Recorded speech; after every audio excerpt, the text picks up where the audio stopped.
90 రోజుల కోర్సు పూర్తి చేస్తే చాలు 100% ప్లేస్మెంట్ సపోర్ట్ తో సాఫ్ట్వేర్ జాబ్ మీ సొంతం. వెంటనే కోడ్ జ్ఞాన్ డెస్టినేషన్ ని సంప్రదించండి. చాలామంది పేరెంట్స్ సింగిల్ చైల్డ్ ఎవరైతే ఉంటారో వాళ్ళు ఈ వీడియోని పూర్తిగా చూడండి. ఎందుకంటే వాళ్ళేం మిస్ అవుతారో మనమేం మిస్ అవుతాము. అండ్ దాన్ని ప్రాపర్గా ఎలా గైడ్ చేయాలి, గైడ్ చేస్తే డెఫినెట్గా మన పిల్లలు గ్రోయింగ్ స్టేజ్లో ఎలాంటి విషయాలు అర్థం చేసుకోవడానికి, ఎక్స్పీరియన్స్ అవ్వడానికి అవకాశం ఉంటుంది అనేది ఈరోజు మనతో పాటు ఎమోషనల్ హెల్త్ కోచ్ షఫీ గారు ఉన్నారు. వారి మాటలు తెలుసుకుందాం. Hello sir. హలో నాగరాజు గారు. సార్, సింగిల్ చైల్డ్ ఉండేటువంటి పేరెంట్స్కి అంటే ఈ వీడియోలో కొన్ని విషయాలు డెఫినెట్గా చెప్పాల్సినటువంటి, తెలియజేయాల్సినటువంటి అవసరం ఉంటుంది కాబట్టి చెప్తాను. లేదు అనుకుంటే దానివల్ల వచ్చేటువంటి కాన్సిక్వెన్సెస్ చాలా దారుణంగా ఉంటాయి. సో ఎలాంటి జాగ్రత్తలు పాటించాలి? యాక్చువల్గా నాగరాజు గారు, ఇక్కడ సింగిల్ చైల్డ్ అనే కాన్సెప్ట్ ఏదైతే ఉందో, నిజంగా చెప్పాలంటే ఈరోజు చాలామంది ఆర్థిక సమస్యలు ఉన్నాయనో లేక ఆరోగ్య సమస్యలు ఉన్నాయని చెప్పేసో ఏదో ఒక రీజన్తో మాత్రము సింగిల్ చైల్డ్కి పరిమితం అయిపోయారు చాలామంది కూడా. ఇది మనం చూస్తున్నాము. ఇంకా చెప్పాలంటే కొన్ని సంవత్సరాల ముందు నుంచి, ఒక 30 years బిఫోర్, 25 years బిఫోర్ ఆలోచించినట్లయితే మేమిద్దరము మాకిద్దరం అనే స్లోగన్ వినపడేది. అంటే ఇద్దరు అన్న మైండ్ సెట్ ఉండేది. అప్పుడు ఇద్దరు ఉండాలి, ఇద్దరు అబ్బాయిలు, ఇద్దరు అమ్మాయిలు, లేక అబ్బాయి అమ్మాయో ఇద్దరు అన్న కాన్సెప్ట్లో కొంతకాలం ప్రయాణం చేసాం మన భారతదేశంలో. ఆ తర్వాత ఇద్దరు వద్దు ఒకరు ముద్దు అన్న నినాదం వచ్చింది. ఇది ఎంత బలంగా ఇన్ఫ్లుయెన్స్ చేసిందంటే ప్రజల మైండ్ సెట్ అయింది ఆ విధంగా. అంటే ఇప్పుడు ఒకరు ముద్దు, ఒకరే ముద్దు, ఇద్దరు వద్దు అని, రెండు వద్దు. ఎందుకు వద్దు అంటే ఒకరిని బాగా చూసుకుంటే చాలే, వారికి న్యాయం చేస్తే సరిపోతుందిలే, ఈరోజు పెరుగుతున్న ఖర్చుల్ని దృష్టిలో పెట్టుకొని న్యాయం చేయాలంటే ఒకరుంటే చాలే అన్న ఆలోచనలో ఒక మైండ్ సెట్ వచ్చేసింది దాదాపుగా. ఈరోజు ఎవరిని అడిగినా కానీ ఎంతమంది పిల్లలు అంటే ఒక్కరు అనే సమాధానం చాలా ఎక్కువగా వస్తుంది. ఇద్దరు అనే సమాధానం, ఇంకా రెండుకు మించి అయితే ఈ రోజున మనం ఆలోచన ఎక్కడ అందట్లేదు. ఒకప్పుడు రోజులు వేరు. అయితే ఇక్కడ ముఖ్యంగా ఇప్పుడు మీరు అడుగుతున్నట్టుగా సింగిల్ చైల్డ్, ఒకే అమ్మాయి లేక ఒకే అబ్బాయి ఉన్నటువంటి ఆ ఫ్యామిలీ, ఆ పేరెంట్స్ ఎలా ఉండాలి, అసలు ఆ చైల్డ్ మీద ఎలాంటి ఇంపాక్ట్ ఉంటుంది అంటే దీని మీద చాలా రీసెర్చెస్ జరిగాయి. అంటే ఒకరికన్నా ఎక్కువ పిల్లలు, ఇద్దరు ముగ్గురు పిల్లలు ఉన్న పిల్లల మానసిక స్థితి ఎలా ఉంటుంది, ఒక్కరే బాబు లేక ఒకే పాప ఉన్న మానసిక స్థితి ఎలా ఉంటుంది, దీని మీద అనేక శాంపిల్స్ తీసుకొని అనేక రీసెర్చ్ చేసిన తర్వాత తెలిసిన విషయాలు ఏంటంటే ఖచ్చితంగా మానసిక పరిపక్వతలో కానివ్వండి, సోషలైజేషన్లో కానివ్వండి, కమ్యూనికేషన్లో కానివ్వండి, డిసిషన్ మేకింగ్లో కానివ్వండి డిఫరెన్స్ అనేది చూడటం జరిగింది. ఎందుకంటే ఒకే వయసులో ఉన్నటువంటి పిల్లలు ఇద్దరు కలిసి మాట్లాడుకోవడం ఉంటుంది, కలిసి ఆడుకోవటం ఉంటుంది, షేరింగ్ ఉంటుంది, కేరింగ్ ఉంటుంది, కొట్టుకోవటం ఉంటుంది, అలగడం ఉంటుంది, ఇవన్నీ కూడా ఉంటాయి. ఇవన్నీ కూడా సింగిల్ చైల్డ్ వ్యవహారానికి వచ్చేసరికి ఆ అవకాశం లేదు అన్నది. ఇప్పుడు ఇక్కడ రెండో వాదన ఏముంటుందంటే నాగరాజు గారు, అదేంటి మరి స్కూల్ ఉంది కదా, ఫ్రెండ్స్ ఉన్నారు కదా, బయట ఆడుకుంటారు కదా. కరెక్ట్, వాస్తవమే. అంటే ప్రాబ్లం ఉంది అంటే 100% ప్రాబ్లం ఉందని చెప్పట్లేదు ఇక్కడ మనం. అంటే బాబు స్కూల్కి వెళ్ళొచ్చు, పాప స్కూల్కి వెళ్ళినప్పుడు అక్కడ ఫ్రెండ్స్ ఉన్నారు కాదనట్లేదు, కానీ స్కూల్ ఎంతసేపు ఉంటున్నారు, ఒక 6 గంటలు 8 గంటలు ఉంటారు అక్కడ. ఆ ఉన్నటువంటి 8 గంటలు కూడా పాఠాలు వినడము, అక్కడ ఉన్నటువంటి క్లాస్ వరకు అక్కడ ఒక టాస్క్ మీద ఉంటారు. అవును కదా, సోషలైజ్డ్ లైఫ్ కంప్లీట్గా గేమింగ్ అనే టైం ఒక పీరియడ్ ఉంటుందేమో. ఇంకా ఆ తర్వాత ఇంటికి వచ్చిన తర్వాత కూడా చుట్టుపక్కల ఉన్న వాళ్ళతో ఆడుకునే సమయం కూడా మహా అయితే గంటనో, గంటన్నర, 2 గంటల సమయం ఉంటుంది. మిగిలిన సమయం గమనిస్తే రోజులో ఎక్కువ భాగం ఇంట్లో గడుపుతారు. ఉదయం నిద్ర లేచిన దగ్గర నుంచి ఉదయం ఫ్రెష్ అవ్వడము, బ్రష్ చేసుకోవడము, టిఫిన్ చేయడము, భోజనం చేసే సమయంలో, మరి హాలిడేస్లో ఇవన్నీ కూడాను ఈ సమయం చాలా వాల్యుబుల్ టైం ఉంటుంది. ఈ టైంలో బాబు ఒంటరిగా ఉండడం, పాప ఒంటరిగా ఉండడం ఇంపాక్ట్ పడుతుంది. అంటే ఎలా, ఉదాహరణ చూడండి, సింగిల్ చైల్డ్ ఉన్నప్పుడు ఎలాంటి ఇంపాక్ట్స్ ఉండే అవకాశం ఉంటుందంటే, ఎలాగో పేరెంట్స్కి మాకు ఒక్కడే ఉన్నాడు అన్న ఫీలింగ్ ఉంది కదా, ఒకే పాప ఉందన్న ఫీలింగ్తో కొంచెం ఓవర్ కేరింగ్ అనేది ఉంటుంది. ఎక్కువ ఫోకస్ చేసే ప్రయత్నం చేస్తుంటారు, ఎక్కువ గారాబం కూడా చేస్తారు. అవునా లేదా? అంటే తనకి అవసరం, ఒక వస్తువుకి అవసరం రాకముందే అందించే ప్రయత్నం చేస్తారు, ఆకలి వేయకముందే భోజనం పెట్టే ప్రయత్నం చేస్తారు. అవునా లేదా? అంటే కంప్లీట్గా ప్యాంపరింగ్ అనేది ఒకటి ఉంటుంది. ఈ ప్యాంపరింగ్ వల్ల పేరెంట్స్ పిల్లవాడికి సహాయం చేస్తున్నారా, నష్టం చేస్తున్నారా అన్నది ఆలోచిస్తే ఒక రకంగా చెప్పాలంటే నష్టమే చేస్తున్నారని చెప్పాలి. ఓవర్ ప్యాంపరింగ్ వల్ల లాసే అవుతుంది. మేము కేర్ చేస్తున్నాం అన్న ఫీలింగ్లో ఉంటారు. కేర్ చేయడం కాదు, అక్కడ వాళ్ళకి ఒక ఇండివిజువాలిటీ మిస్ అవుతుంది, ఒక ఫ్రీడమ్ అనేది మిస్ అవుతుంది. అది మనం గమనించాలి. ఉదాహరణ చూడండి, ఓ పిల్లవాడు ఏదైనా పని చేయాలి అనుకున్నప్పుడు పని చేసే ప్రయత్నములో పడతాడు, లేస్తాడు, ఏదో చేస్తాడు, నేర్చుకుంటాడు.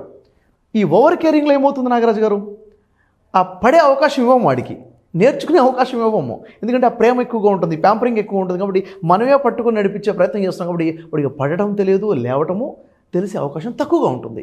అంటే ఈ బేసిక్గా కొన్ని లాసెస్ అయితే ఎదుర్కోవడం జరుగుతుంది. ఇంకా చెప్పాలంటే ఇప్పుడు ఆ బాబు కమ్యూనికేట్ చేయాలంటే ఎవరితో కమ్యూనికేట్ చేస్తాడు? ఖచ్చితంగా మదర్తో కమ్యూనికేట్ చేయాలి, లేక ఫాదర్తో కమ్యూనికేట్ చేయాలి.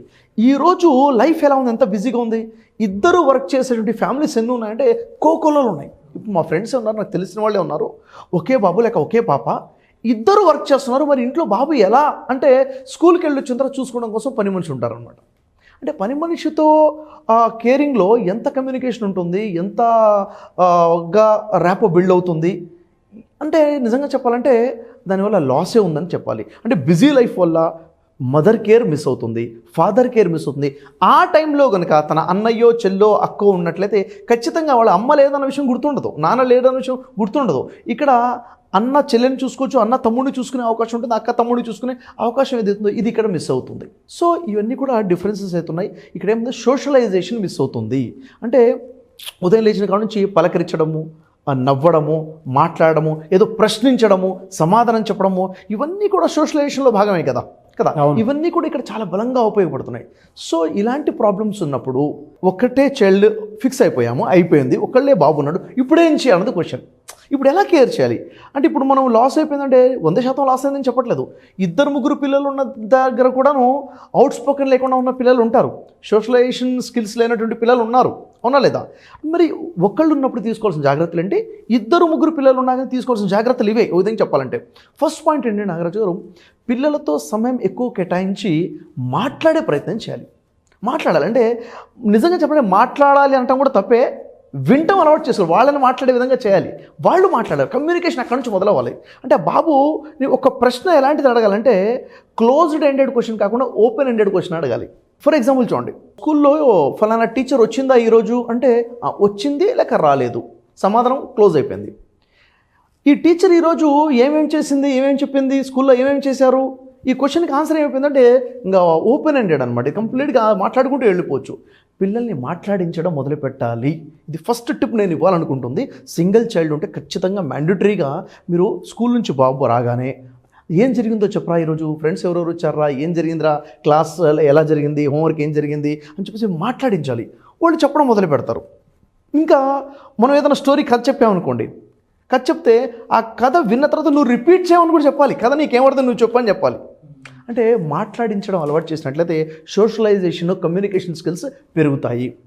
ఇంకోటి ఏంటంటే ప్రతి దాంట్లో కూడా మనము హెల్ప్ చేసే ప్రయత్నం చేయకూడదు. ఎందుకంటే ఇక్కడ రెండు ఉంది, మనం కేరింగ్ అనేది ఏదైతే ఉందో మనం ఏం చేస్తామంటే ప్రేమ చూపిస్తాము, దాని తగ్గట్టుగా పనిష్మెంట్స్ కూడా ఉండాలంట. నేను తల్లిదండ్రుల నుంచి పనిష్మెంట్ ఉండాలి. ఏంటంటే ఇది తప్పు అనే విషయం ఎప్పుడు అర్థమవుతుంది, పనిష్మెంట్ ఉంటే అర్థమవుతుంది. అది చిన్న పనిష్మెంటే, గద్దించడం కానివ్వండి, చిన్న దెబ్బ కొట్టడం కానివ్వండి, అంటాం కానివ్వండి, ఇది మిస్ అవ్వకుండా చూసుకోవాలి. ప్రేమ ఎంత ఉందో గద్దించడం కూడాను, కోపం చేయడం కూడాను, చిన్న చిన్న శిక్షలు కూడాను, పనిష్మెంట్స్ కూడా బ్యాలెన్స్డ్గా తీసుకెళ్ళాలంట. నేను వాడు ఏడుస్తాడేమో అని ముందే పేరెంట్స్ ఎడ్ చేస్తుంటారు, ఎందుకు ఒక్కడే ఉన్నాడు, ఒక్క పాపే ఉందని చెప్పేసి. అలా కాదు, మనం కొంచెం గుండె నిబ్బరం చేసుకొని వాడు ఏడవడంలోనే నేర్చుకుంటాడు, బాధపడటంలోనే నేర్చుకుంటాడు, కష్టపడటంలోనే నేర్చుకుంటాడు అన్న నిజాన్ని పేరెంట్స్ తెలుసుకున్నప్పుడు మనం ఈ పని నువ్వు చేయించి వదిలేయండి, ఒక కంటితో గమనించుకుంటూ ఉన్నాను తప్ప కంప్లీట్గా ఓవర్ కేరింగ్ చేయకూడదు.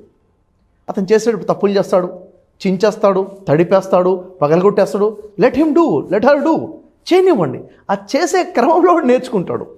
ఇంకా విషయం ఏంటంటే స్కూల్స్లో ఎక్స్ట్రా కరిక్యులమ్ యాక్టివిటీస్ ఉంటాయి కదా, ఎక్స్ట్రా కరిక్యులమ్ యాక్టివిటీస్, ప్రతి యాక్టివిటీలో కూడా మీ ఆ సింగిల్ చైల్డ్ ఇన్వాల్వ్ అయ్యే విధంగా ప్రయత్నం చేయండి. ఏమేమి ఉన్నాయి, డ్రాయింగ్లో ఇన్వాల్వ్ అవుతున్నాడా, లేక అక్కడ ఉన్నటువంటి ఎక్స్ట్రా క్లాసెస్ ఉంటాయి, మ్యూజిక్ కానివ్వండి, డ్యాన్స్ కానివ్వండి, karate classes, martial arts classes కానివ్వండి, స్విమ్మింగ్ కానివ్వండి. స్కూల్స్ ఈరోజు ఇంటర్నేషనల్ స్కూల్స్ ఉన్నాయి, చాలా స్కూల్స్ వచ్చేస్తున్నాయి. ఎంతవరకు ఇన్వాల్వ్మెంట్ అవుతున్నాడు? ఒకరికైనా ఎక్కువ పిల్లలు ఉన్నారనుకోండి, పట్టించుకోకపోవచ్చు, కానీ సింగిల్ చైల్డ్ విషయంలో మాత్రం మోర్ కేర్ కావాలి, ఇన్వాల్వ్మెంట్ యాక్టివిటీస్ విషయంలో. ఇంకా ఇంట్లో ఉన్నప్పుడు మాత్రం ఖచ్చితంగా చాలామంది ఏం చేస్తారంటే అరే బయటికి వెళ్తే సేఫ్టీ ఉండదన్న ఆలోచనతో చాలామంది ఉంటారు. ఈరోజు సిటీ వాతావరణం అలా మారిపోయింది. అలా కాదు, నేనేమంటానంటే అపార్ట్మెంట్లో అయినా కానీ కనీసం 4-5 ఫ్యామిలీస్ ఉన్నది కాలనీలో బయటికి పంపించే ప్రయత్నం చేయండి. కనీసము ఒకళ్ళ ఇంట్లో 2 పిల్లలు ఉన్న ఇంటికి మీ బాబును పంపించండి, లేకపోతే వేరే పిల్లలు మీ ఇంటికి ఇన్వైట్ చేయండి. ఈ ఎన్విరాన్మెంట్ క్రియేట్ చేసుకోండి. ఎందుకంటే ఖచ్చితంగా ఒక విషయం గుర్తుపెట్టుకోవాలి, నేను బాగానే చూసుకుంటున్నాను కానీ నా ఫీలింగ్ తల్లిదండ్రులు పోవాలి. ఎందుకంటే నువ్వు ఎంత బాగా చూసుకున్నా కానీ సేమ్ ఏజ్ గ్రూప్లో ఉన్న కమ్యూనికేషన్ నువ్వు ఇవ్వలేవు. అవునా కాదా? కాబట్టి పిల్లలు సేమ్ ఏజ్ గ్రూప్తో ఆడుకోవడం కోసం ఇంట్లో ఒక ఎన్విరాన్మెంట్ని క్రియేట్ చేయాలి. క్రియేట్ చేసినప్పుడు ఆ ఫ్రెండ్షిప్ ఏంటో తెలుస్తుంది, ఆ కేరింగ్ తెలుస్తుంది. వాళ్ళు గొడవ పడాలి, గొడవ పట్టడంలో నేర్చుకుంటారు. సమస్యలు క్రియేట్ అవ్వాలి, సమస్యల్ని క్లియర్ చేసుకోవడంలో వాళ్ళు నేర్చుకుంటారు. కాబట్టి ఇలాంటి ఎన్విరాన్మెంట్ మనం ఎప్పుడైతే పేరెంట్స్ క్రియేట్ చేస్తామో ఖచ్చితంగా లేనితనం, ఒంటరితనాన్ని దూరం చేస్తామో ఆ ఒక షేరింగ్ అండ్ కేరింగ్ కాన్సెప్ట్ కూడా మనం ఇన్వాల్వ్ చేయొచ్చు. మీకు ఏమనిపిస్తుంది, ఇలాంటి ప్రాబ్లమ్స్ ఫేస్ చేస్తున్నారా లేదా ఈరోజు? ఫేస్ చేస్తున్నారు సార్, చాలామంది ఫేస్ చేస్తున్నారు.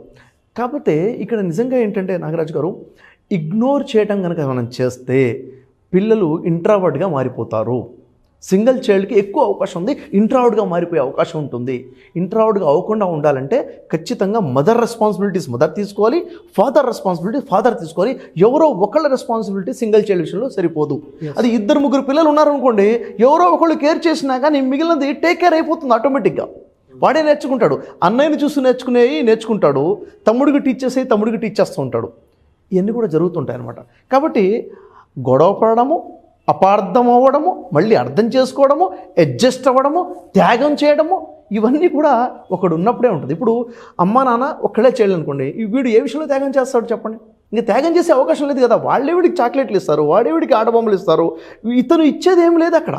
కాబట్టి ఇలాంటిది రావాలంటే ఫ్రెండ్ సర్కిల్ క్రియేట్ చేసి వాళ్ళకి ఇష్టమైంది నువ్వు ఇవ్వడం మొదలుపెట్టు అని చెప్పాలి. గివింగ్ అలవాటు చేయాలి. ఈ ఆటబొమ్మ వాడు నచ్చింది కదా నువ్వు ఇవ్వు అని చెప్పాలి. ఆ ఇవ్వడం ఏదైతే ఉందో అక్కడ అలవాటు అవుతుంది. నాకు ఇష్టమైంది నేను ఇస్తున్నాను. ఇది లైఫ్ స్కిలే కదా. అది ఎదిగిన తర్వాత కావాల్సింది వైఫ్ అండ్ హస్బెండ్లో కావాల్సింది ఏంటిది? అండర్స్టాండింగే, సర్దుకుపోవడమే. అది ఎక్కడి నుంచి రావాలి? 2 అన్నదమ్ముల మధ్య రావాలి. లేదు, నో ప్రాబ్లం, ఫ్రెండ్స్తో అవి అలవాటుని తీసుకొచ్చి క్రియేట్ చేయండి. కాబట్టి మా పిల్లల్ని మేము చూసుకుంటాం, మేము సరిపోతామన్న ఆలోచన కొంచెం పక్కన పెట్టి ఆ ఏజ్ గ్రూప్ని ఒకటి క్రియేట్ చేసే ప్రయత్నం చేస్తే ఖచ్చితంగా ప్రాబ్లమ్ని ఓవర్కమ్ చేయవచ్చు అన్నది ఒక క్లారిటీ మనకి ఇక్కడ వస్తుంది. అనేక రీసెర్చెస్ చేసిన తర్వాత వాళ్ళకి తెలిసింది ఏంటంటే గ్రూప్ని క్రియేట్ చేయండి అన్న సొల్యూషన్ ఇవ్వడం జరిగింది. Fantastic and great information. నిజంగా చాలామంది ఓన్గా క్వశ్చన్ చేసుకుంటారు, నేను ఎక్కడున్నాను, మీరు చెప్పిన పాయింట్లో నేను ఎక్కడున్నానని చెప్పేసి చెప్పాను. లేరా అంటే డాట్స్ కనెక్ట్ చేస్తే అన్ని దాంట్లోనూ ఉంటాము. ఎందుకంటే ఫుల్ ఫ్లెడ్జ్డ్గా వాళ్ళు ఎక్స్పెక్ట్ చేసేది, లేదంటే మనం వాళ్ళ దగ్గర నుంచి ఎక్స్పెక్ట్ చేసేది, లేదా వాళ్ళు ఏమనుకుంటున్నారని దాని మీద మాత్రం ఆన్సర్ ఉండదు మనకి. అవును. అయితే ఇంకా చాలా విషయాల్లో నాగరాజు గారు, ఇప్పుడు సింగిల్ చైల్డ్ అని కానివ్వండి, మోర్ కానివ్వండి, వాళ్ళు సోషలైజేషన్లో ప్రాబ్లం ఫేస్ చేస్తున్నారు అంటే మాత్రము స్పెషల్ కేర్ తీసుకోవాలి. టీచర్స్తో మీటింగ్ చేయాలి, ప్రాబ్లం ఎక్కడో ఐడెంటిఫై చేసి స్పెషల్గా వాళ్ళకి సపోర్ట్ చేయాలి. చాలామందికి థెరపీస్ అవసరం ఉంటుంది నాగరాజు గారు. అవుట్ స్పోకెన్ లేని పిల్లలు చాలామంది ఉంటున్నారు వీళ్ళు, ఇంట్రావర్డ్గా ఉన్నవాళ్ళు. వాళ్ళు బయటికి రావాలంటే అసలు ఎందుకు అవుట్ స్పోకెన్గా వెళ్ళారో తెలుసుకొని ఆ ప్రాబ్లమ్ని క్లియర్ చేస్తే వాళ్ళని అవుట్ స్పోకెన్గా తీసుకురావచ్చు, ఇన్ఫీరియారిటీ నుంచి బయటికి తీసుకురావచ్చు పిల్లల్ని మనం. True sir. Sir, thank you so much Shafi garu. Thank you అండి. ఎలా సార్ అంటే జనరల్గా అడుగుతూ ఉన్నాను, ఇటువంటి సిచ్యువేషన్స్లో పిల్లలు ఈ వాతావరణంలో పెరుగుతున్నారంటే చాలా భయాందోళనగా ఉంటుంది. అవును. అటువంటి వాళ్ళకి పర్సనల్గా మీ దగ్గర ఆన్లైన్ కోర్సెస్ ఏమైనా ఉన్నాయా? ఉన్నాయి నాగరాజు గారు. ఇప్పుడు విషయం ఏంటంటే ఓవరాల్గా ఇక్కడ ఒక పాయింట్ చెప్తాను. ఒక మనిషి గ్రోత్ అవ్వాలంటే ఏం కావాలంటారు? నాలెడ్జ్ కావాలి, లేక స్కిల్స్ కావాలంటారు. నేనంటాను కాదు, నాలెడ్జ్ స్కిల్స్ కాదు, లైఫ్ స్కిల్స్ కావాలంటాను నేను. అంటే మనిషి యొక్క బిహేవియర్ కావాలి. ఈ లైఫ్ స్కిల్స్ని డిజైన్ చేస్తేనే మనిషిని డిజైన్ చేయొచ్చు. అందుకే లైఫ్ స్కిల్స్ గురించి మన దగ్గర అద్భుతమైన ఆన్లైన్ కోర్సెస్ ఉన్నాయి నాగరాజు గారు. దీనికి ఏంటంటే 12 hours ఒక వర్క్షాప్ డిజైన్ చేశాను. ఎందుకంటే పేరెంట్స్ చెప్పని చాలా విషయాలు, స్కూల్లో టీచర్స్ చెప్పినట్టు అనేక విషయాలు ఉన్నాయి పిల్లల జీవితానికి తెలియాల్సినటువంటి, వాటి మీద డిజైన్ చేశాము. ఇవి ప్రతి పేరెంట్ కూడా ఈ వర్క్షాప్ తీసుకొని పిల్లలకు చూపించాలి, వాళ్ళు కూడా చూడాలి. సో ఎవరైనా ఎన్రోల్ చేసుకోవచ్చు, ఎప్పుడైనా అప్రోచ్ అవ్వచ్చండి మిమ్మల్ని? ఎస్ నాగరాజు గారు, ఇదేంటంటే ఆన్లైన్లో ఉంది, రికార్డెడ్ సెషన్. అది ఎప్పుడైనా కానీ వాళ్ళు ఈ యాక్సెస్ తీసుకోవచ్చు, ఎన్రోల్ చేసుకోవచ్చు, వాళ్ళు చూడాలి. 1-4 సార్లు ఈ వర్క్షాప్ చూడాలి. ఎందుకంటే పిల్లల జీవితానికి కావాల్సింది లైఫ్ స్కిల్స్. ఇలాంటి కోర్సెస్ ఖచ్చితంగా యూజ్ అవుతాయి మనకి. Yes, thank you so much Shafi garu. Thank you అండి.